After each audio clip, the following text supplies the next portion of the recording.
Bibotalk e a Associação Brasileira de Cristãos na Ciência apresentam BTcast ABC2.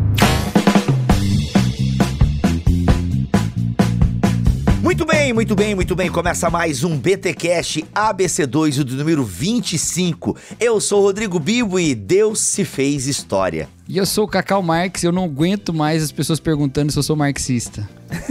Nossa, velho. Caraca. É porque o pessoal acha que historiador é tudo assim, né, mano? Acho que tudo é comunista, mano. Historiador é comunista. E marxista, obviamente, né? Mas é comunista. Historiador é tudo comunista e petista. E aqui fala André Heinck, e a história não serve pra nada, mas é muito legal. Nossa, mano. Quero que valorize o que você tem. Nossa. Sou o Jonatas Carati e o trabalho do historiador é solitário e incompreensível. Eita, olha aí. O profissional é aquela coisa, né? A gente tudo aqui, pá, levando aqui, o profissional chega dando a letra. Tem 3 caras que fizeram história aqui. Um falou que não aguenta mais, o outro disse que não serve pra nada e o outro falou que é solitário e cansativo. Então... Que vibe, hein? Que vibe. Começamos pra cima o negócio aqui. É isso aí, 2021 nessa animação, galera. Mantendo a continuidade de 2020, né? Um ano memorável. Cara, é o mês 13, né? Estamos aí no mês 13 de 2020. É isso, gente. Estamos aqui em mais um podcast da ABC2 em parceria com o Bibotalk. E você sabe que na ABC2 nós relacionamos fé e ciência. E hoje, uma pauta que realmente me pega de surpresa, uma ideia que o Cacau já falava há muitos anos lá no Bibotalk e tal, o André Heinck trouxe para a mesa e a gente pensou, por que não? Vamos falar da história, afinal, ela não serve para nada. Pô, André, tu me desmotivou total aí, mano, solitário, não serve para nada, não sei o quê. Mas não, gente, a história é algo fantástico e é uma ciência e a gente precisa ver como nós relacionamos essa ciência com a nossa fé. Aliás, a história tá muito ligada a nós cristãos, né? Afinal, a gente conta histórias, né? A gente ensina as pessoas contando a história da redenção, a história disso, a história daquilo e as novelas da Record. Então, a história tá aí, cara. A história tá aí e a gente não pode abrir mão dela. Agora, tem um jeito de fazer história. Se é uma ciência, tem uma metodologia e a gente vai entender um pouco isso hoje aqui com 2 professores de história e um historiador. Posso dizer que, Jonatas, tu é um historiador, certo? Certo. Que legal, né? O cara é humilde, né? Boa, massa, hein? Que legal. E é isso então, gente. Vamos conversar um pouquinho sobre história e fé neste podcast da ABC2. Fica com a gente, porque vai ser muito edificante. Ei, Bibo, hoje eu quero compartilhar 2 avisos muito importantes com você. Para quem segue a gente, o pessoal já tá por dentro, mas é sempre bom lembrar. Então, presta atenção. A Academia ABC2 oferece um novo curso, uma pós-graduação. Deus, o Cosmos e a Humanidade. Acadêmicos, teólogos, cientistas e filósofos se reúnem para responder questões da interação entre a fé cristã e as ciências. A pós-graduação Deus, o Cosmos e a Humanidade é oferecida pela Universidade Internacional Cidade Viva e coordenada pela Academia ABC2 e tem o seu início já em março deste ano. Esta pós-graduação é o primeiro curso de fé e ciência no Brasil, elaborado com temas exclusivos, inéditos e professores de destaque em cada área. Com material de ponta e livros com um super desconto para os alunos, todos os inscritos ainda ganham a assinatura virtual da Ultimato. Aproveite o valor do segundo lote, que é só neste mês de janeiro, e inscreva-se nessa jornada pelo conhecimento de um modo que você nunca imaginou. Não deixe para depois. Invista em seus estudos e em sua vida. Torne-se quem você foi chamado para ser.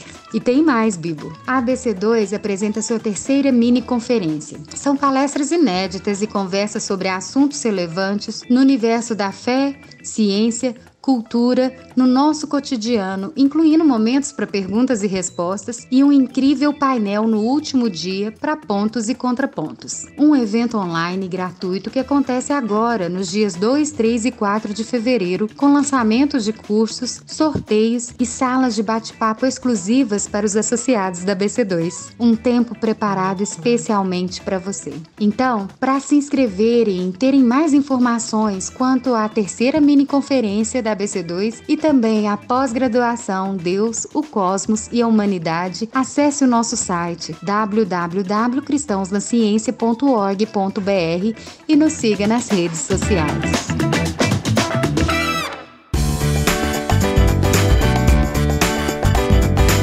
Ô Jonatas, o ouvinte do BTcast já conhece eu e o André aqui, né? Mas você tá chegando agora. E você já chegou com tudo aí, com essa frase aí super emblemática. Então diz aí um pouquinho sobre você, o que você faz, quem você é, e explica um pouquinho o que você quis dizer aí com essa sua entrada. E a cidade de onde está falando? Então, eu falo de Jaguarão, Rio Grande do Sul. Para quem não sabe, um ponto de referência é o fim da BR-116. Começa em Fortaleza e termina em Jaguarão, tá? Olha aí. É aqui que eu moro, na fronteira com o Uruguai. Uns 3 passitos aqui, já tô ali na cidade de Rio Branco, no Uruguai. Eu vim pra cá porque eu passei num concurso na Unipampa, a Universidade Federal do Pampa, e essa universidade tem o curso de História, né? Então eu fiz a minha formação toda em História, a graduação, mestrado, doutorado, e em 2013, então, eu ingressei aqui como professor. E antes de ingressar aqui como professor de História, eu trabalhei em escolas públicas e privadas de Porto Alegre e região. E também, claro, né, fazendo mestrado, doutorado, tu acaba também sendo um historiador. Eu só queria dizer uma coisa antes, que quando disseste ali, né, tu é historiador, eu sou historiador. Eu quero dizer que eu não me chamo historiador por si, né? Ou seja, na verdade eu nunca disse que eu era historiador, até que uma pessoa de referência me chamou de historiador. Então eu fui num programa de rádio da Rádio Guaíba, em Porto Alegre, que é bem conhecido, do Juremir Machado da Silva, né? Que é um cara bem conhecido. E ele me chamou de historiador. Ele leu o meu livro, né? O Solo da Liberdade, que é um livro que eu escrevi em 2013, fruto da minha dissertação de mestrado, e ele disse, Jonatas, tu é um historiador. Até 2013 eu não me chamava de historiador, né? Me chamava de professor de história, porque eu dizia pra mim mesmo, um dia quando alguém me chamar, me reconhecer, aí sim eu vou dizer, tá, então sou um historiador. Porque muita gente tem a pretensão de dizer que é historiador, só que ser historiador é uma profissão muito difícil, uma profissão que tem muitos detalhes, tem muitas técnicas importantes. Então, só pra dar uma contextualizada pra vocês, porque que ser historiador não é só dizer que é historiador, né, mas também é ser visto pelo outro como historiador. É tipo igreja, né? Quem diz o dom que você tem é a igreja, né? Você porque eu sou profeta, eu sou mestre. Cala a boca, não é nada, rapaz. Você é o que a igreja diz que você é.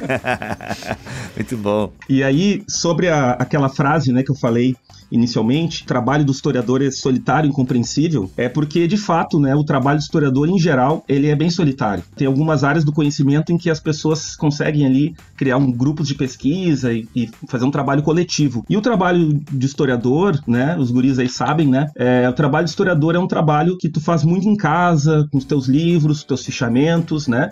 Quando vai ao arquivo, tu vai lá pesquisar as tuas fontes, depois tu chega em casa e vai lá colocar no Excel os dados. Então é um trabalho muito solitário e incompreensível, porque dificilmente tu vai encontrar uma pessoa da tua família ou os teus amigos que vão de alguma maneira te entender, conversar contigo, né? E por isso que é solitário e incompreensível. E eu só vou contar uma história pra vocês, assim, rapidamente, pra vocês entenderem essa expressão, solitário e incompreensível. Eu trabalhei no Arquivo Público do Estado e por 6 meses eu cataloguei todas as cartas de alforria do século XIX, do sul do Rio Grande do Sul. E eu fiquei 6 meses, então meu pai e minha mãe me perguntavam, tu vai fazer o que hoje? Vou olhar as cartas de alforria durante 6 meses. Aí chego em casa, depois ali 3 meses no meu quarto, olhando as cartas de alforria e colocando no Excel ali, né? A idade do escravizado, cor do escravizado, e tudo mais. E depois de tudo isso, 9 meses, eu saio ali do meu quarto, sento na mesa com os meus pais e aí falo pra eles, olha, naquela cidade que eu analisei, as mulheres escravizadas negras, né, africanas, elas tinham mais acesso à carta de alforria. Então, o que acontece? Eles ficaram olhando pra mim, né, com uma cara assim de louco, assim, pô, cara, passou 9 meses pra fazer uma afirmação dessa, né? Então, é um trabalho solitário e incompreensível, as pessoas não te entendem, né? Como é que tu consegue te meter naqueles arquivos, te meter naqueles documentos, pra no final, né, tu ter aquela alegria de dizer uma frase, né?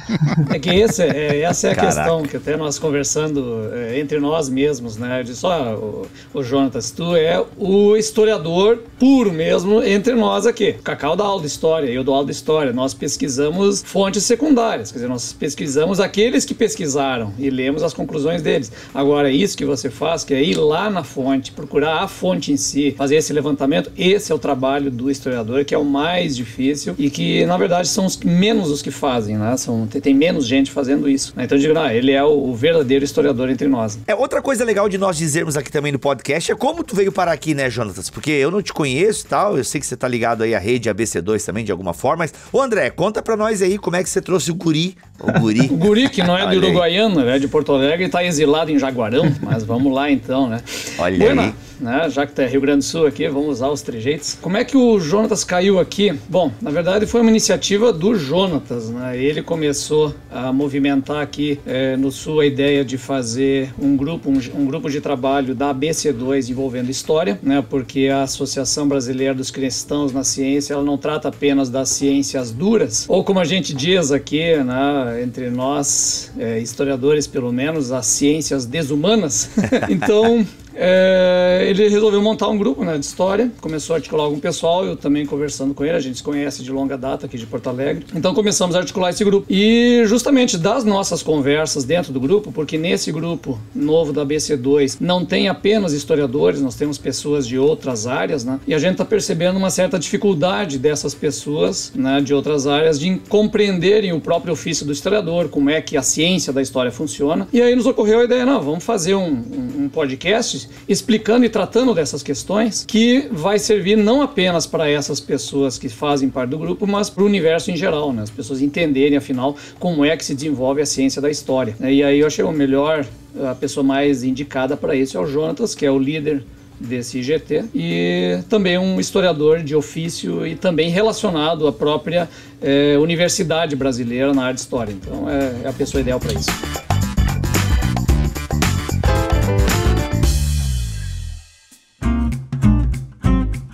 Bora lá então, que o pessoal tá se perguntando, tá, beleza, já apresentamos, já gostamos do Jonatas, ele é um cara legal, Jonatas, perdão, eu preciso voltar a ler a Bíblia, né, Jonatas, já entendemos que ele é um cara legal, que ele é um historiador, que mexe nos arquivos, que é incompreendido, solitário, tadinho, mas Jonatas, agora você vai adquirir aqui uma galera que vai gostar de te ouvir e vai te procurar nas redes sociais, vai dizer, pô, cara, obrigado, te ouvi lá no Bibotalk e pô, foi muito bom, entendi um pouco mais. Mas eu vou pular a pauta aqui porque eu tô curioso com o negócio. Jonatas, afinal, o que faz um historiador? Por mais óbvio que possa parecer essa pergunta, mas eu preciso fazê-la porque talvez eu tenho certeza que eu não sei direito o que faz um historiador e tu vai nos elucidar aí a partir de agora. Então, é importante dizer que historiador, né, o historiador, ele atualmente tem agora uma lei, né, que regulamentou a profissão de historiador. Então agora, em 2020, ou seja, nesse mesmo ano, a gente tem ali em agosto, no dia 17 de agosto de 2020, a lei 14.038, que é um decreto que coloca a profissão de historiador agora regulamentada. E eu comentava até, rindo com vocês antes, né, regulamentar uma profissão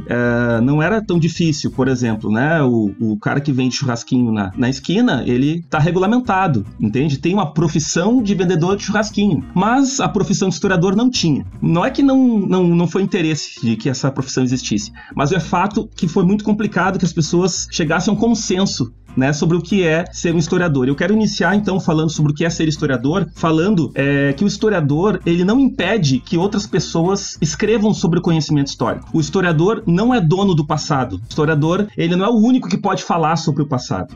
Então, se vocês pegarem essa lei que eu comentei agora para vocês vão ver que na lei diz que é sim obrigatório que haja um professor de história na escola, por exemplo, né? Que seja de história mesmo. Isso era uma coisa que não tinha antes. Muitas escolas pegavam lá um professor de geografia, um professor de literatura, ou às vezes de matemática, para dar aula de história. Então, com esse decreto, fica estipulado que o professor de história tem que ser de história, ok? Mas o trabalho do historiador, ele durante muito tempo, ele não foi regulamentado, então não tinha como fazer concurso. Então tem vários arquivos do país que não tem a vaga historiador, não tinha vaga historiador nos concursos, então tu não podia fazer concurso. Então às vezes um CC é que fazia esse papel, às vezes daí contratado por fora, por uma fundação, de ser o historiador da instituição. Então agora, a partir desse ano, existe essa possibilidade de fazer um concurso para historiador. Por que eu estou dizendo tudo isso? Primeiro, para dizer que é importante para nós da história que exista essa profissão de historiador, porque abre o mercado de trabalho e também permite que a gente desenvolva esse conceito de profissão, que para nós é tão complicado, né? Porque durante muito tempo não havia essa regulamentação. Mas, por outro lado, é sempre importante frisar que nós não somos donos da história. Então, ou seja, existem várias pessoas que são da literatura, que escrevem muito sobre história, né? Mas o que o historiador ele pede, de alguma maneira, ele exige? que existam cuidados ao tratar com o objeto do passado, a história. Então isso sim, isso é importante, o historiador sempre delimitar isso. Então o que é um historiador? O historiador é uma pessoa, é um profissional então agora, que investiga o passado, utiliza fontes primárias para isso. O passado para o historiador é sempre indireto, o historiador nunca vai conseguir in natura ir ao passado, né? Como muitos filmes, novelas e coisas reforçam isso, né? Mas na verdade o historiador ele vai pelos vestígios que sobraram. Então o historiador só pode fazer seu trabalho pelos vestígios, pelas fontes históricas. Fonte histórica não é mais só documento de arquivo também. Fonte histórica pode ser músicas, peças de teatro, jornal, processo criminal, registros paroquiais, é uma infinidade. Eu posso dizer que documento histórico, no conceito mais amplo, é tudo aquilo que o homem toca. Tudo aquilo que o homem toca e, de alguma maneira, ele interage com aquilo ali, se torna um documento histórico. Então, o historiador, ele investiga o passado, não o passado propriamente dito, mas os vestígios através do passado. Então isso é o historiador num conceito amplo, assim. Uhum.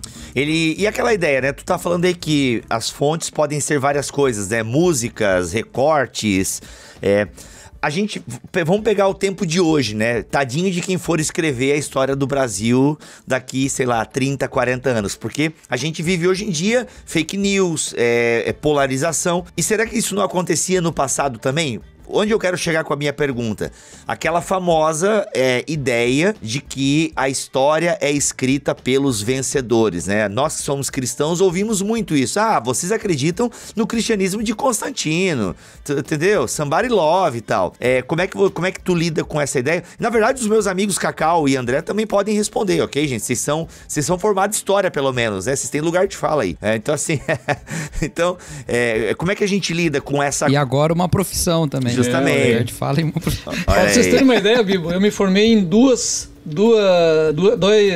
universidades que não tinham profissão, né? O designer só foi regulamentado em 2015 e da história recém em 2020, então tu imagina.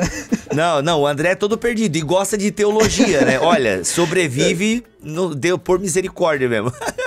Mas falando sério, como é que é, né? Essa é uma acusação bem comum, né? A história é escrita pelos vencedores, né? Então, como é que a gente lida? E outra, volta e meia a gente ouve falar também isso, né? Tem um lado aí que você aprendeu errado na escola o tempo inteiro. Tem aí o jeito, como é que é aquele cara que ficou com o impoliticamente correto da história do Brasil? E aí você tem, não, porque na verdade a história é essa caixinha de surpresa. Mas vamos por partes, né? Tu falou que as fontes... A história é essa caixinha de surpresa, gostei. Olha aí. Então, olha aí. Só via de caixa de Pandora, não a caixinha de surpresa. Tem a caixa de Pandora, é preocupante, mas é mais isso também. Mas é isso, cara, e essa acusação de que a história é feita pelos vencedores, e como é que você vai poder reconstituir o passado, né, se você não tem um DeLorean, e aí você tem que lidar com os artigos da época, né, músicas, canções, poemas, os grandes escritos e tal, mas o quanto também eles são confiáveis e não podem ter havido essa manipulação, né, enfim, deu pra entender a minha pergunta, né? Sim, o que eu posso dizer é o seguinte, ó, nós temos 3 aqui, vamos lá, historiadores, 3 historiadores, temos o André, o Cacau e eu, tá? Nós estamos aí envolvidos no GT História Fé Cristã da ABC2, a gente conversa seguidamente, e nós temos posições diferentes sobre a história, porque nós temos uma bagagem cultural também histórica diferente, nós temos leituras diferentes. Se o Cacau e o André e eu, mesmo que nós tivéssemos lido todos os livros que cada um leu aí na ordem, na sequência, nós não teríamos as mesmas ideias, né? Porque existe uma questão pessoal, individual, na narrativa, que é minha, é própria. Então, quer dizer assim, eu tô falando isso para dizer, já derrubar essa ideia da objetividade e subjetividade. Existe um grande trabalho de subjetividade. O historiador, ele trabalha com a subjetividade. Se eu for lá no arquivo, né, e o Cacau também e o André, eles vão pegar documentos que talvez eu não pegue. Eles vão olhar processos criminais que... isso aqui eu achei mais interessante. Por quê? Porque muitas vezes existe uma pergunta inicial que move o historiador a ver aquele documento. Só que muitas vezes também existe o fato de que nós temos aí um mesmo problema, 3 historiadores, mas eles chegam a outras questões. Por quê? Porque envolve aí o olhar e envolve também a questão que tu disse agora dos vencedores, né? Porque existem várias narrativas históricas. Os vencedores é uma dessas narrativas. Então tu pode, por exemplo, durante muito tempo, a história tradicional, ela era escrita numa história dos líderes. Então era assim, tipo a visão do Brasil pelo Rui Barbosa, a visão do Brasil pelo Dom Pedro II, né? Claro que esses caras vão olhar o Brasil de uma maneira. Aí quando tu vai lá nos arquivos, nos processos criminais, vai na Cúria Metropolitana e pega, né, batismos de escravizados, esses indivíduos, quando perguntados, né, como Mark Bloch diz, né, que os documentos só falam quando são perguntados, quando os documentos são perguntados, eles vão te dizer outras coisas. Porque a experiência de uma escravizada é bem diferente da experiência do imperador. Então tem a ver muito com essa questão da tua pergunta, que tu faz, e também a questão das fontes que tu vai trabalhar. Porque tu vai trabalhar com fontes mais oficiais, te permite um conhecimento, um acesso. Tu vai trabalhar com fontes mais de massa, né, que eu digo que são os registros paroquiais, que todo mundo era batizado no século XIX ali, então, ou seja, tu consegue ver todo mundo ali, mas tu não consegue ver todo mundo em alguns documentos oficiais. Inclusive essa ideia, né, de que a história é escrita pelos vencedores e tal, é a que evidencia em grande medida a importância da pesquisa histórica, né? Porque realmente há um discurso sobre o tempo e um discurso sobre o passado que se estabelece num momento histórico e que tem um propósito. Vamos lá, você já assistiu Amnésia, Bibo? Do Nolan? Memento, claro. Memento, né? Então, eu acho que esse filme ele explica bem por que existe um historiador. A Amnésia é a história de um cara que tem perda de memória recente, né? De um tempo, na verdade, da vida dele pra frente, ele tem perda de memória recente. Então ele não consegue lembrar as coisas dali por muito tempo. Então ele tatua no corpo as instruções, né, do que ele deve fazer na busca dele por vingança, né? Então ele tatua e aquelas instruções são o que falam pra ele o que é que aconteceu naquele tempo que ele não se lembra. Nossa, muito bom. E acontece o seguinte, com o tempo ele vai desconfiando que as pessoas nas quais ele confia estão manipulando a história dele, o tempo passado dele, para que ele sirva aos seus propósitos. Basicamente isso acontece num sentido comunitário e social, né? As pessoas, há discursos sobre o tempo e há olhares sobre o passado que constituem um entendimento sobre o nosso tempo presente ou sobre os rumos da sociedade que orientam passos que nós tomamos. Isso aí acontece direto. A pesquisa histórica, ela visa em grande parte, e não só isso, obviamente tem várias outras coisas, mas uma coisa importante é isso, é desafiar essas construções, esses discursos a partir do confronto com o que são as fontes históricas mesmo, nesse sentido mais amplo que o Jonatas colocou. E isso vai passar por uma reinterpretação da própria teoria da história, né? O que é, então, afinal, um documento, por exemplo, né? Já houve um tempo, como o Jonas colocou também, em que documentos eram só documentos escritos. Hoje em dia, a gente faz história sobre povos que nem escrita tem, porque a gente pode acessar certos conhecimentos sobre aquela realidade a partir de outros tipos de vestígio. Então, isso é muito importante pra gente também ter uma noção melhor sobre as coisas também, né? Aí você falou, por exemplo, porque levanta-se as teorias, não, porque o seu professor mentiu pra você e tal e tal. O grande problema desse tipo de postura não é duvidar do professor, porque o professor também tem um discurso, né? E levantar-se para averiguar esse discurso, todos os nossos heróis historiográficos são desafiados, inclusive por nós mesmos. Uma coisa que você sempre ouve um historiador falar esse livro é muito bom, mas está datado, esse livro é muito bom, mas já foi superado, né? Então, porque isso acontece direto, a gente desafia esse tipo de coisa. O problema real mesmo desse tipo de abordagem do politicamente incorreto é que ele não está debatendo com a pesquisa histórica de ponta, ele está debatendo com o professor do cursinho. O professor do cursinho ele tem uns 10, 20 anos de defasagem em relação à pesquisa histórica, entendeu? Então, quando você vê um livro, esse professor mentiu pra você, pro leitor leigo, ele tá realmente lendo uma coisa, nossa, tá explodindo a minha cabeça. Claro, a única coisa que você conhecia era o que o seu professor de história falou.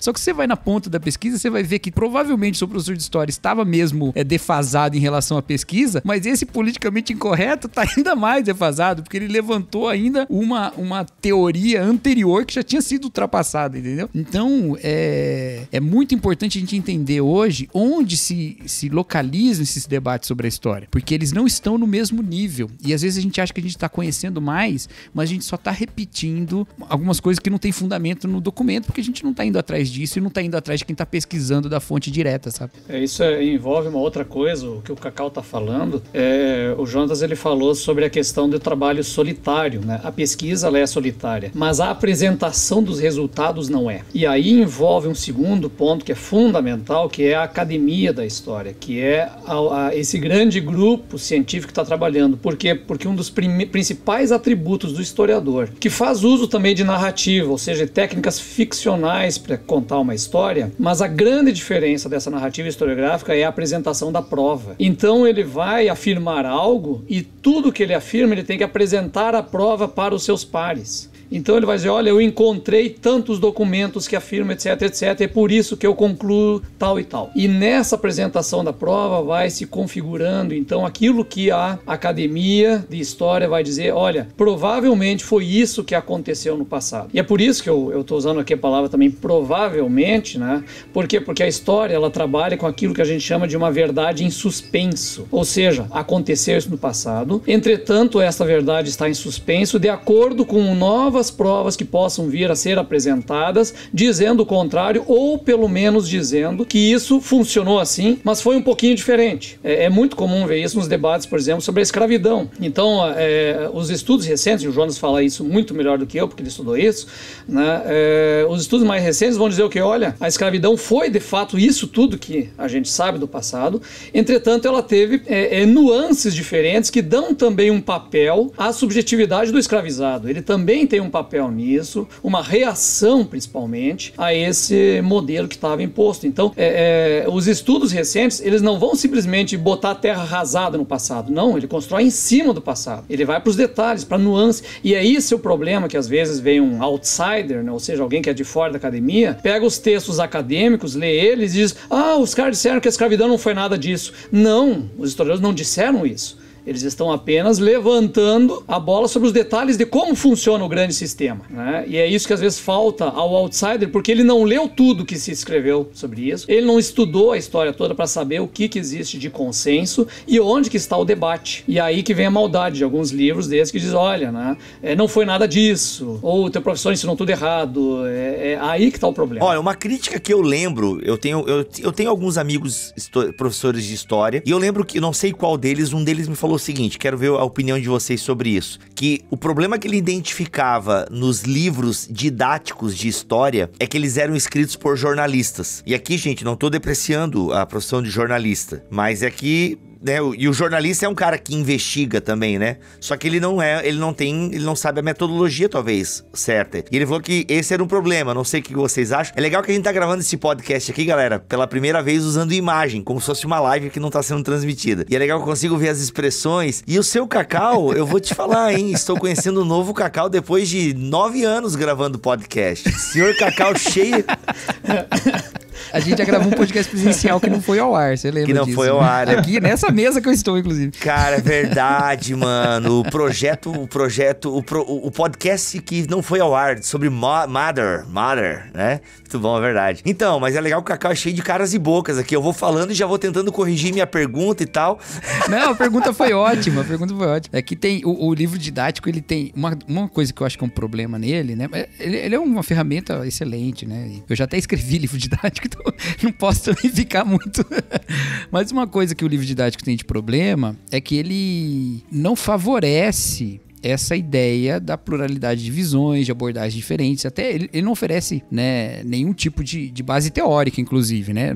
Eu acho que seria bom até a gente até conversa sobre teoria, isso que a gente tá falando de documentos, por exemplo, a gente traz na escola e tal. Mas a ideia mesmo sobre visões de história e sobre a ideia de historiografia, isso é uma coisa muito importante para nós, né? Que é toda essa tradição de interpretação que existe da história e toda, né, a história da história, né? Como é que foi pegar o tema da escravidão mesmo, né? Já que a gente tá para ficar num solo bem comum aqui do início do podcast até agora. Há várias visões diferentes, né? Há várias visões que vão passando com o tempo e existe essa tradição. Quem vai escrever alguma obra assim, tentando se colocar de maneira original e tal, geralmente ele tem um capítulo, uma introdução ali, que ele faz uma caminhada mostrando o que é que foi até aqui, né? Como é que as coisas passaram.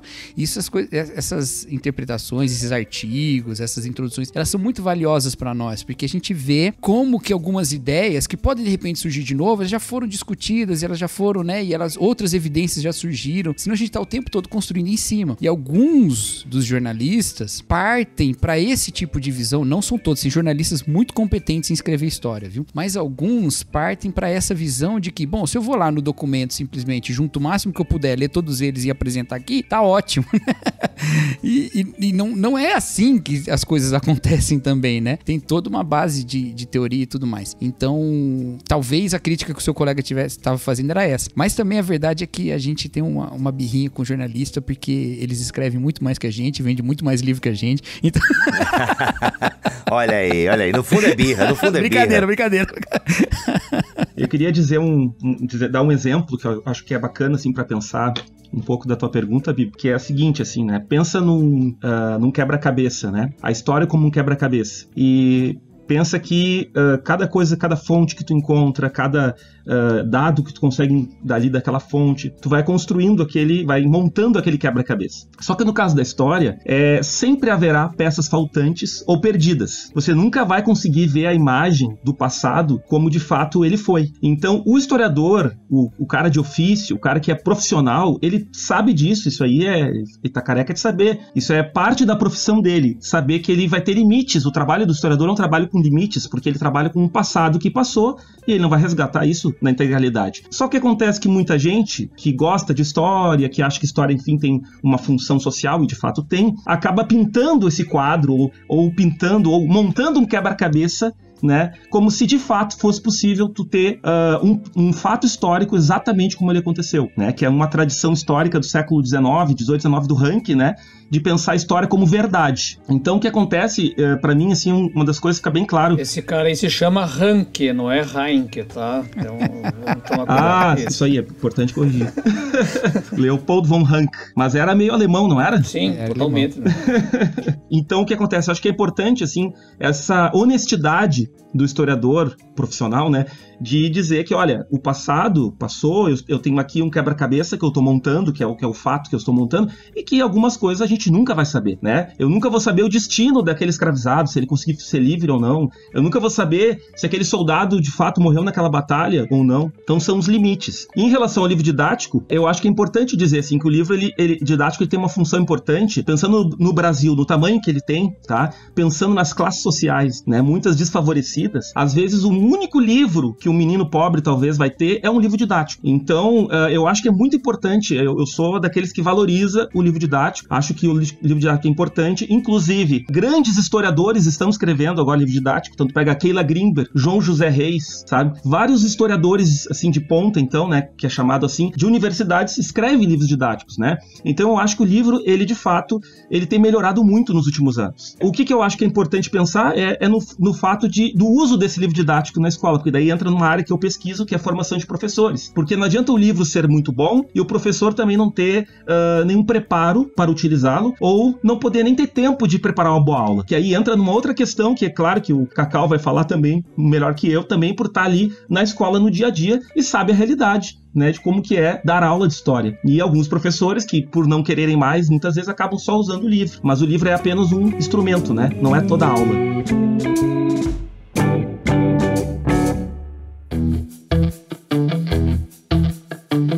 Então é muito comum que as pessoas olhem assim pro historiador, né, e falam assim, olha, como é que o melhor historiador é aquele que reconstrói o mundo de outrora aqui nos nossos dias, né? Então, vai lá numa biblioteca ou numa livraria procurar um livro de história e fala qual que é a história aqui mais fiel ao que realmente aconteceu. Essa era uma preocupação de uma escola historiográfica lá do passado do século XIX, que era a escola metódica, né? Muito influente ali também da escola positivista, né? E que tinha essa pretensão de colocar as coisas como elas realmente aconteceram, né? Ignorando outros aspectos do ofício do historiador, né? Esse tipo de visão, ainda que eles tiveram umas certas contribuições sobre o trato dos documentos e tudo mais, mas ela foi sendo diminuída, né? Porque é impossível você simplesmente criar um discurso direto, seco e objetivo a partir dos documentos e ainda se você tiver a sua intenção de abranger todos os fatos, né? Uma outra característica desse pessoal era aquela história bem acontecimental, né? Bem eventual, era questão do fato, do evento, do acontecimento e menos de outros aspectos da realidade que compõem também, né? Essas coisas do tempo, tanto do tempo presente quanto do tempo de outros momentos. Então, um outro tipo de abordagem da história foi surgindo na Europa, né? E aí eu vou pedir pro Jonatas puxar aí. Puxa aí, Jonatas. Fala aí da galera lá? Então, tem uma expressão que é como uma brincadeira, assim, entre historiadores, né? Porque tem brincadeiras que só entre historiadores faz sentido. Mas é o nome do livro do Peter Burke, né? Que é a Revolução Historiográfica Francesa. Fazendo, assim, um pouco dessa ideia de como a Revolução Francesa de 1789 e a Revolução Francesa Historiográfica de 1929. Então, o que foi isso? O Marc Bloch e o Lucien Febvre, eles não eram professores da Sorbonne, que era referência na época de história. A École, que é uma universidade hoje que é referência no mundo, né, num sentido acadêmico, ela não existia ainda, então a Sorbonne era realmente a referência e era uma visão bem metódica, positivista, como o Cacau falou. E esses dois historiadores, eles percebiam algumas coisas, né, e uma das coisas que eles percebiam é que havia aquela ideia de uma história total, de que era possível escrever, como foi dito, né, reescrever toda a história. Inclusive, digo para os ouvintes, né, desconfiem daqueles livros, assim, que é a história do Brasil, né, desconfiem daqueles livros, né, que é uma história muito ampla e que o historiador vai ali, né, de alguma maneira desenvolver. Por quê? Porque, de fato, é preciso sempre partir de uma pergunta. Não é exatamente a história do Brasil, mas é, por exemplo, uma pergunta que vai te colocar no tema de história do Brasil, mas vai te aprofundar a outras questões. Então, o Marc Bloch e o Lucien Febvre, que são esses dois historiadores franceses, eles trouxeram essa contribuição inicial, a ideia da história-problema, né? Ou seja, tu não vai escrever um livro história da França, tu vai tentar pensar como que os franceses lá do século XVIII, numa perspectiva rural, urbana, fizeram, né, as feiras, uma questão mais específica, porque se percebe que nas questões mais específicas consegue se aprofundar. Então a primeira contribuição dos análises, esses dois historiadores, foi em relação à questão da história como um problema. E até hoje na universidade, até hoje nas teses de doutorado, dissertações de mestrado, o teu orientador sempre vai te perguntar qual é teu problema. E muitas vezes a pessoa chega, eu quero estudar isso, estudar aquilo, e ele te pergunta, não, mas qual é o teu problema? Isso não é uma ofensa do orientador, tá? Qual é o seu problema, velho? Cara problemático. Não, no caso do historiador é bom quando ele tem um problema, porque daí ele sabe para onde ir, é o norte do trabalho dele. Então, essa primeira questão foi importante. E uma outra contribuição dos análises é porque até aquele momento sempre se dedicava a uma história política, né? Então parecia que a história era só a história das grandes decisões políticas, né? É como se fosse assim, no caso do Brasil, a gente tem lá a abolição da escravatura. Então a princesa Isabel, né, com a sua caneta de diamantes, dando abolição para os escravizados. Isso é uma referência a uma história de cima, vamos dizer, uma história política. Mas como é que eles estavam os escravizados recebendo aquela alforria? E aí eu fiz estudos sobre essa temática e digo para vocês que em 1888, pasmem, 5% apenas de escravizados existiam no Brasil. 95% já eram ou livres, né, libertos, ou estavam com cartas de alforria condicional, né, a prestar alguns anos de serviço. Então a escravidão já tinha praticamente acabado. Mas as pessoas lembram, né, do quê? Da princesa Isabel assinando. Então, isso é uma história política. Então, o que os análises, né? No caso, é uma revista que eles tinham, por isso que era análise, né? Por que eles trouxeram de contribuição? Não mais uma história política apenas, mas uma história social e econômica, que dá conta do quê? De perceber o mundo não como um fato histórico, mas como um contexto mais amplo, né? Então, eles trouxeram essa contribuição, história social e história econômica. Então, eles começaram, então, a partir desse momento, não usar mais fontes como, por exemplo, grandes registros, sei lá, da realeza, e começaram a usar fontes, documentos históricos, como, por exemplo, esses de nascimento, de óbito, de casamento, registros paroquiais. Por quê? Porque as pessoas que não estavam na história antes começam a entrar na história, tá? As massas vão entrando. Então, quem não tinha papel na história, agora tem. Os análises, eles começam a incluir mais pessoas. Então, começam mulheres, crianças, pessoas camponeses pobres, né? Então, os análises, eles trazem isso. Fontes novas para trabalhar, trazem essa visão de história econômica e social, não mais só política, e trazem também essa perspectiva de história problema. E tudo isso que eu tô dizendo para vocês é muito atual. Se vocês forem em qualquer universidade, curso de história, vocês vão ver que os professores, em geral, trabalham ainda nessa perspectiva. E é por isso que eu acho que é, de fato, como Peter Burke disse, né? A revolução historiográfica, né? Francesa. Isso me lembra, Jonatas, é um livro que eu gosto muito, que é Os Bestializados, do José Murilo de Carvalho, né? Em que ele trabalha justamente isso, né? Quando aconteceu a proclamação da República, então os autores da época, um jornalista, não lembro quem, ele escreveu assim que o povo assistia aquilo como que bestializado, quer dizer, o povo não fazia ideia do que estava acontecendo. E ele vai, daí nas fontes, justamente isso, quer dizer, ele não vai fazer aquela história política, dizer, o que aconteceu lá com o Floriano Peixoto, com o Deodoro da Fonseca, essa turma toda, mas vai ver como o povo recebe isso tudo. E é muito interessante que ele vai nas fontes, vai ver como é que funcionava as associações, os grupos todos, e ele descobre o quê? Que eles não estavam bestializados. Eles simplesmente não acreditavam em nada do que vinha de cima do governo, seja da monarquia, seja das elites que estavam agora tomando conta do poder e tal. O povo simplesmente não acredita. Ele não é besta, ele não é bestializado, ele não crê. E eu acho que isso é muito legal para você perceber a própria postura do brasileiro hoje. Ele simplesmente não acredita nisso tudo. Não é uma questão desse burro não entender. Ele sabe que esse jogo não é dele. Essa escola dos análises, né, ela vai ser de uma influência tão importante no desenvolvimento da história que ela vai ampliar muito os horizontes da pesquisa histórica, né? Não é que ninguém antes tenha já pensado em trabalhar a história em outras bases, mas é que isso parecia ser coisa de literato e não coisa de historiador. Historiador é coisa que tinha que ser um pouco mais política, né? E isso vai se ampliar muito, até para história, para outras perspectivas de história, uma história das ideias, né? Microhistória, que vem lá pra frente, essa ideia mesmo de pegar coisa do cotidiano, né? E trazer à luz nesse pensamento social, cultural, econômico, que envolve todas essas coisas, né? Eu acho muito legal que o desafio que o Lucien Febvre se impõe, né? De trabalhar a questão da descrença no século XVI, né? Que era uma questão super, né, tem até a ver com a nossa questão de fé aqui também, né, onde ele vai olhar as bases mesmo de alguém poder ser considerado ou não um ateu no século XVI, é um exercício muito interessante. Então eles vão trabalhar essas outras perspectivas e hoje a gente já pode falar aquilo que o Jonas falou, né, que documento histórico é tudo em que ali é um registro, há um vestígio da ação humana, né, em que o homem tocou, né, ali você tem uma fonte histórica que você pode estudar e várias perspectivas diferentes podem ser vistas nessa pesquisa, né? E isso amplia o nosso trabalho e amplia também a nossa percepção sobre os fenômenos da existência mesmo, né?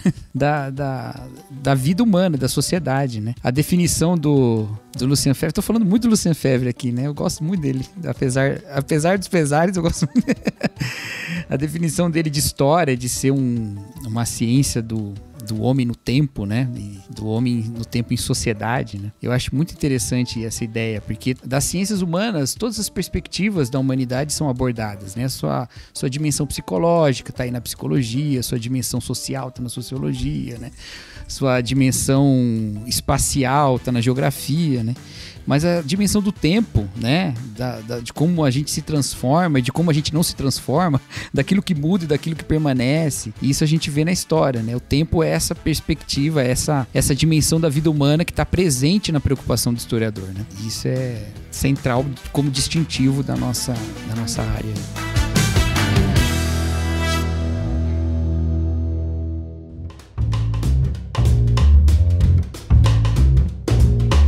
Gente, realmente não tem como a gente falar num podcast aqui de 1 hora do ofício do historiador de forma plena. A gente aqui arranhou alguns pontos e tal. Depois eu vou pedir pra galera indicar alguma literatura pra você poder aprofundar um pouquinho mais isso aí, caso você tenha interesse. Agora trazendo bem aqui para aquilo que a gente se propõe também na ABC2 e no podcast da ABC2. Essa relação da nossa fé com essa ciência. A gente entendeu um pouquinho como é que funciona a ciência da história, né? O que é a história. Agora, como é que isso se relaciona com a fé?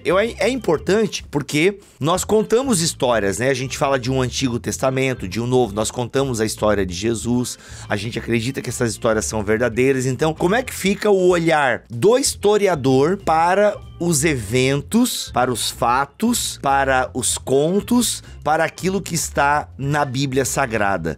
Como é que o historiador lida com o livro que para os cristãos é sagrado e é recheado de histórias e narrativas e por aí vai? O Bibo vem direto no rim, né? Já vem com a pergunta mais capciosa de todas. Foi mal. Podia ter perguntado sobre a Inquisição, sobre as acusações aí ao cristianismo ao longo da história. O cara vem logo na Bíblia, né? Que coisa. Foi mal, gente. Tô aqui pra isso. Não, a gente vai ter um sobre Inquisição, inclusive. Aguarde, BTcast sobre Inquisição no primeiro semestre de 2021. Já está gravado. Então, bom, aqui vou usar um clássico, né? Pra não falar a palavra clichê. Mas o historiador Mark Bloch, ele diz que o cristianismo, ele é uma religião de historiadores e que daí estaria esse interesse do Ocidente na história, né? Então derivaria dessa questão, até do judaísmo. O judaísmo também tem esse vínculo com a história, uma vez que com o judaísmo e o cristianismo se instaura uma noção de história linear, né? Ou seja, ela segue um caminho, uma noção de progresso, uma noção de desenvolvimento e, no caso da fé, de final, inclusive, né? De ocaso dessa história. Ela sai daquele padrão cíclico que a gente vê na antiguidade, né? O que acontece, então? Qual é a relação da história com a fé? E tu está falando especificamente da questão bíblica aqui, né?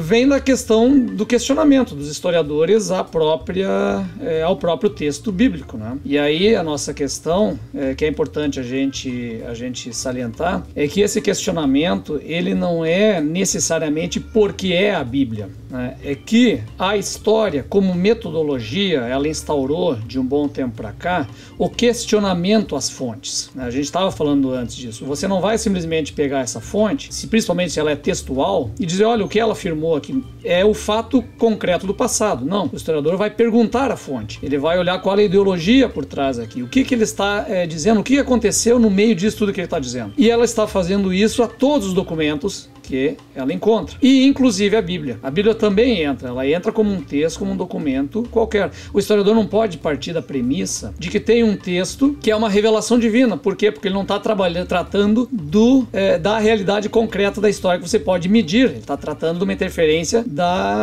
do sobrenatural, uma interferência vocês me ajudem aqui com essas palavras certas que eu às vezes me perco aqui. Mas ele está tratando da interferência da transcendência. E a história não tem como tratar da transcendência.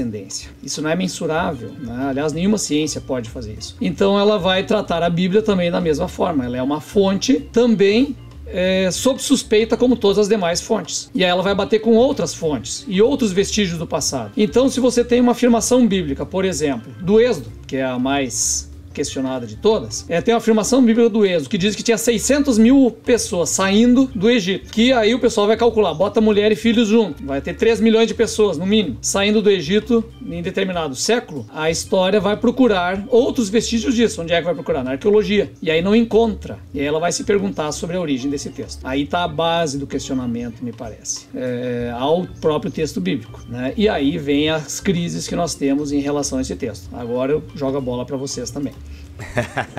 Agora se comprometam comigo. Me ajudem. Ele retribuiu o soco no rim com cotovelado no nariz. Mas é realmente isso, né? Uma das tarefas do historiador é a crítica da fonte, né? Da fonte histórica. Que não é a mesma coisa da crítica das fontes, tá?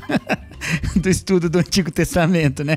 Aquilo é outra coisa. Mas é essa ideia de você tratar a fonte de uma maneira crítica, tentando entender qual que é a questão ali que produz aquele texto, né? Da onde que ele sai, do que vem aquele texto lá. E as intenções e todas as coisas que estão lá. Eu dar um exemplo aqui. Tem um livro muito famoso, um exercício de microhistória muito interessante, que é o Queijo e os Vermes, né? Que é do Carlo Ginzburg, um historiador italiano, falando sobre o caso de um moleiro do Friuli, lá na Itália, que foi julgado pela Inquisição e tal, e ele faz um estudo histórico a partir dessa questão. E ele parte de arquivos de Inquisição. Então ele vai fazer, a partir do arquivo da Inquisição, ele vai trabalhar quem que era esse cara, de onde que veio e tal, e tentar entender um pouco a mente e toda a circunstância ali. Só que dos problemas que se levanta para esse tipo de história é você tá estudando sobre esse cara a partir de uma fonte que tá querendo botar ele na fogueira. Então você precisa pesar isso. Não adianta você pegar aquela fonte lá e falar, ela aqui é verdadeira. Mas o nosso tratamento do texto bíblico, ele é simplesmente tomar a Bíblia, isso aqui é a palavra de Deus e acabou. O historiador nunca vai fazer isso na sua tarefa de história. Ele sempre vai procurar qual que é o fundamento que produz aquele texto. E ele vai buscar qual é a natureza daquele autor e tal. A gente até faz isso um pouco como teólogo, né? A gente faz isso um pouco quando vai olhar, por exemplo, as intenções teológicas dos autores do Novo Testamento e tudo mais. Mas o historiador vai fazer isso muito mais desprendido, né? De amarras doutrinárias. E a princípio a gente não precisaria ter problema com isso como crentes em Jesus Cristo, porque a fé na realidade histórica, da revelação divina, ela nos leva a enfrentar enfrentar essas coisas com coragem, né? E com a coragem que nos leva à honestidade, né? Não teria problema nenhum. A questão é que, com o tempo, foi-se também estabelecendo que a desconfiança sobre os textos sagrados eram, por si só, uma fonte de confiabilidade. Entendeu? Uhum. Então, assim, quanto mais você desconfia da Bíblia, mais honesto você é. Porque, óbvio, quem confiava na Bíblia confiava já com um motivo, com uma motivação atrás. Mas ao desconfiar da motivação, desconfiava-se também da fonte, né? As duas coisas eram desconfiadas ali, às vezes, e isso não era base de certeza. Tanto que a gente vê que certas abordagens histórico-críticas da leitura bíblica, elas foram e voltaram, né? Nem todas, obviamente, nem todos os textos, mas alguns textos foram. Algumas coisas foram super descartadas e depois já voltaram falando, olha, a coisa não era tão assim para ser despedaçada desse jeito. Então, a gente pode confiar nisso. Mas nesse processo todo, a própria teologia foi pensando como lidar com a história. Então, no século XIX, início do século XX, você tem poder muito grande de duas escolas teológicas que valorizavam a história profundamente, que era o liberalismo teológico. O liberalismo teológico valorizava muito a história, né? A sua abordagem a respeito dos documentos, dos histórias, das evidências extrabíblicas e tudo mais era muito central. E o fundamentalismo, que também valorizava muito a história, pensava assim, não, a história e a Bíblia precisam concordar e a gente tem que entender que as duas coisas batem. Ele podia não valorizar muito a pesquisa histórica, mas a história eles valorizavam muito. E aí, para superar esse conflito, vão surgir pensamentos teológicos que vão diminuir o papel da historicidade do texto bíblico. Vão falar, gente, não importa. O que importa é o que Deus fala para nós num nível de coração, ou no nível de moral, no nível, né? Isso vai ser uma visão de transcendência. Até dentro mesmo do liberalismo teológico vai ter esses caminhos, né? Tentar separar essas duas coisas para guardar um lugar para a fé também. E vai chegar até em gente falar, não importa a pesquisa histórica. Importa Deus falando aqui nessa Bíblia e pronto. Se isso aconteceu ou não aconteceu, não tem problema. Deus é que tá dizendo e tá dizendo pra acontecer alguma coisa com a gente e não o que aconteceu lá no passado. Mas hoje em dia, o caminho que a gente faz, a gente vê vários teólogos que já tratam a história de maneira muito mais, valorizando de novo, mas com zelo pela pesquisa histórica, mas também zelo por aquilo que é o testemunho de fé, não é? Você vai ver teólogos caminhando por esse caminho. Então você tem um trabalho impressionante no século passado, né, de um historiador que morreu alguns anos atrás, do Pannenberg, sobre a historicidade da ressurreição. Ele é um trabalho teológico, um trabalho historiográfico, ainda que ele trabalhe em perspectiva sobre a história, mas ele trata a história com respeito e a fé com respeito também. A mesma coisa acontece mais recentemente com o N.T. Wright e com todo o debate sobre a nova perspectiva de Paulo. Esse é um debate teológico surgido da pesquisa histórica. Você desafiou uma concepção teológica a partir de um entendimento do contexto religioso do primeiro século. Então você fez uma pesquisa histórica que mostrou um problema na interpretação bíblica, ou um possível problema, né? Não vou escolher lado, vou ficar em cima do muro. Um possível problema, né? Então vamos debater. Afinal de contas, quem é o judaísmo com que Paulo tá lidando? É fantástico esse tipo de coisa, mas é por gente que levou a história e a pesquisa histórica a sério. E gente que é piedosa e que ama a palavra de Deus, né?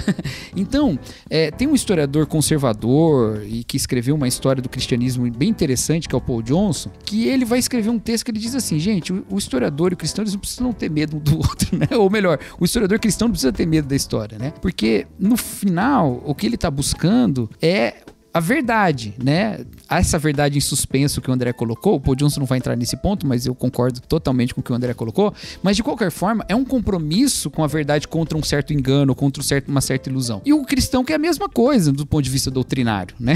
Então, não há necessidade de haver esse medo todo, ou de simplesmente quando as coisas se conflitam com alguma leitura que você tem da Bíblia, você jogar na culpa do marxismo, ou na culpa da doutrinação acadêmica, do anti-academicismo. Não tem nenhum motivo para fazer isso, porque até agora a fé cristã continua aí sadia, os cristãos nem tão sadios, mas a fé cristã está aí sã e salva, né? E a pesquisa histórica também, com técnicas ainda mais desenvolvidas, com uma possibilidade de, né, com sistemas com publicações muito melhores e tudo mais. Então, caminhemos, né? A história é fascinante, ela contribui demais, como cristão falando ali, como pastor eu falando, né? Ela contribui contribui demais para a leitura das Escrituras e para uma compreensão realmente de um Deus que se fez história, como o Bibo falou. Deus não precisava ter encarnado historicamente de maneira tão histórica, né? De modo que a gente guarda um lugar para a história no credo apostólico. Por que o credo apostólico traz padeceu sob Pôncio Pilatos? Não precisava trazer isso, mas ele traz porque é uma afirmação histórica, né? Então existe esse encontro de Deus com a história, e isso deve nos levar a uma seriedade na nossa abordagem da história, e não simplesmente ficar escolhendo o que a gente gosta mais a respeito da pesquisa histórica. Muito bom, Cacau, muito bom, André. Tava pensando agora, né, no grupo de trabalho História e Fé Cristã da ABC2, né, que iniciou ali em outubro, de ser justamente um espaço para cristãos poderem dialogar, conversar, né, sobre esses temas, porque talvez os historiadores em geral, cristãos, não se conheciam ainda, né? Nesse grupo a gente começou a fazer esse contato, e uma das contribuições desse grupo, né, e aí entra da gente, né, do conselho, da liderança, é justamente assim trazer a importância do ofício de historiador. Eu acho que trazer todo esse cuidado ao se trabalhar com a história, ter as leituras bases, né, que a gente considerou e são consideradas aí nas matérias de teoria da história ou de introdução à história, ter conhecimento desses materiais, saber tudo que significa, né, estudar o passado, porque justamente o ofício do historiador se faz com todo esse conhecimento. E muitas vezes as pessoas até que se interessam por história, porque é isso, né, no nosso grupo ali chegam alguns curiosos, né? Aí teve um rapaz que entrou semana passada e diz assim, eu quero entrar, mas eu sou curioso. Daí eu disse pra ele, tá, mas tu é um curioso estudioso? Perguntei pra ele. Aí ele não respondeu, assim, né? Só riu. O oso do estudioso é mais importante que do curioso. Então, ou seja, tu é curioso e tá disposto a aprender, tá disposto a ler as coisas, né? Porque a gente tem reuniões mensais, nessas reuniões mensais a gente então lê textos, apresenta os textos. Então eu acho que é muito legal, assim, esse grupo, né, que se formou. Nós temos aí 96 pessoas, né, ali no WhatsApp, no grupo, e temos uma frequência ali de 30, de 40 pessoas nos grupos mensais, nas reuniões mensais. É de ser um espaço para conversa, um espaço para conversar. Talvez não se tinha isso.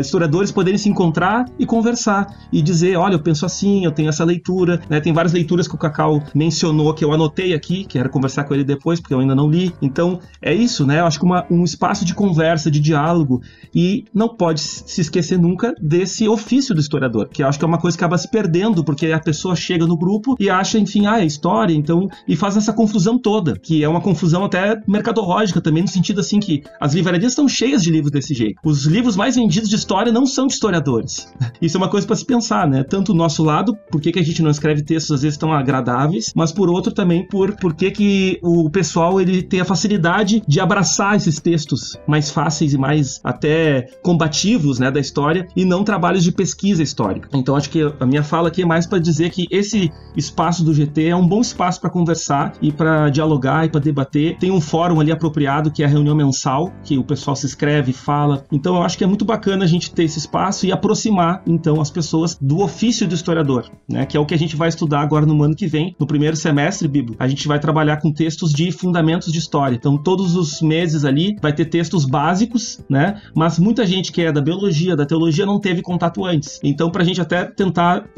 dialogar no mesmo nível, né, com os mesmos conceitos, com as mesmas percepções, para daí sim ser frutífera a conversa. Muito bom. Lembrando, se você quer entrar nesse GT, gente, não é GP de grupo pequeno, é grupo de trabalho. Grupo de trabalho. Você tá achando que vai lá, vai ter comida, uma palavra, um violão? Não, é grupo de trabalho. Tem comida. É que, pô, GP sem comida também não é GP, né, irmãos? Não dá.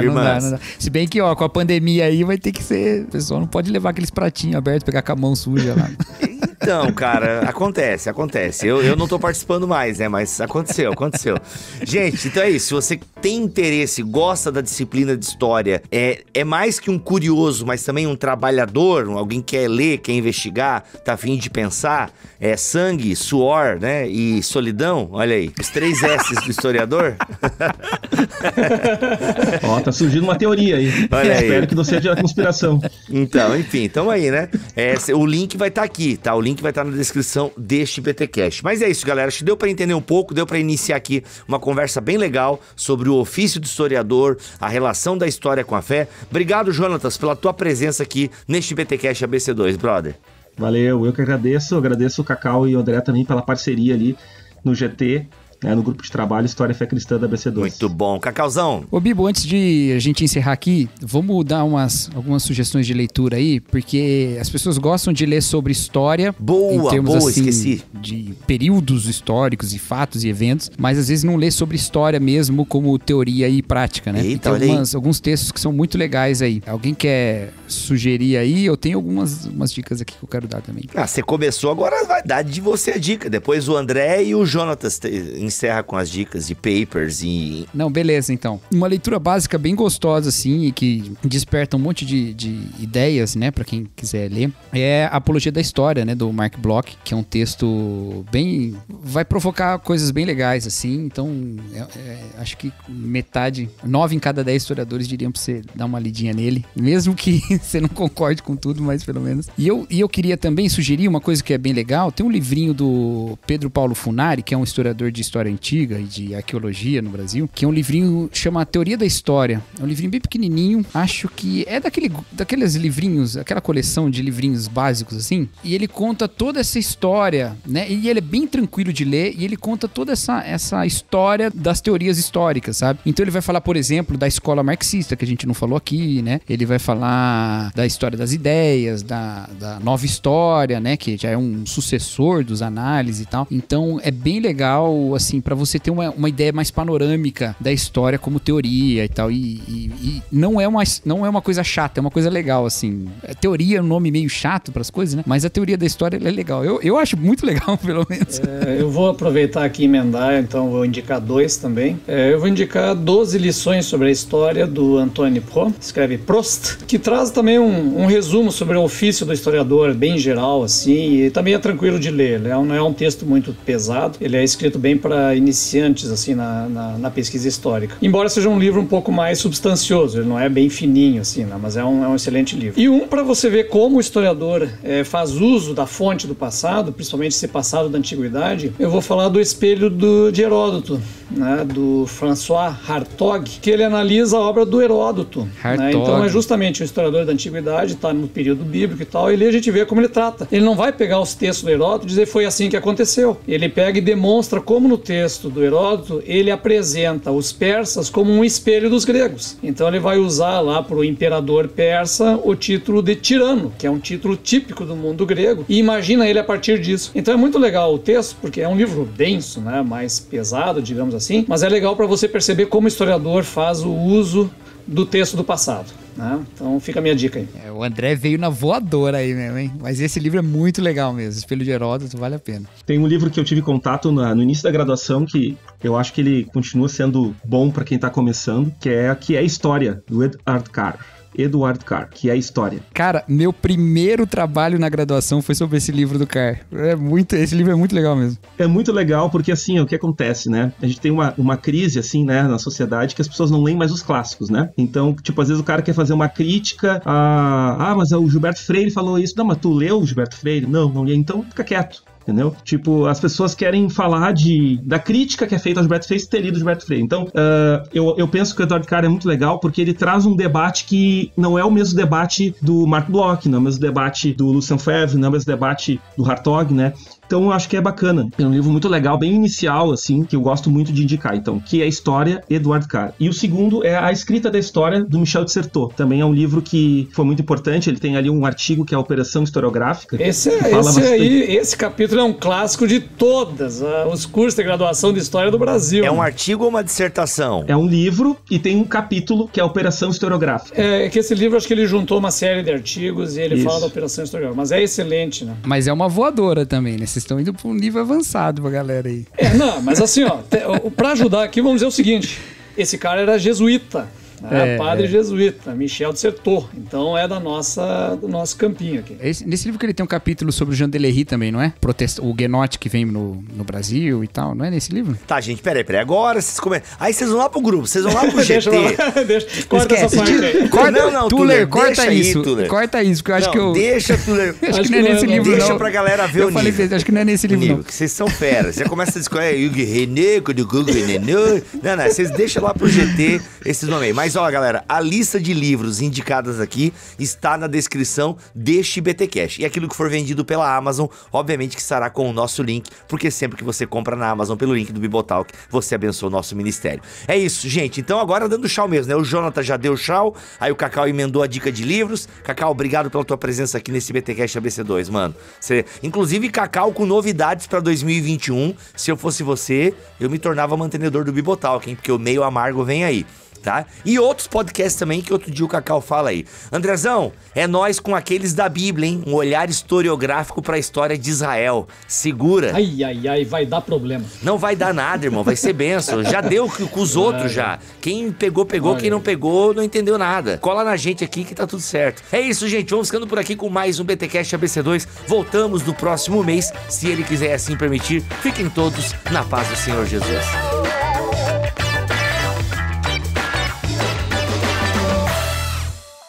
Este podcast foi editado por Tuller Bibotalk Produções.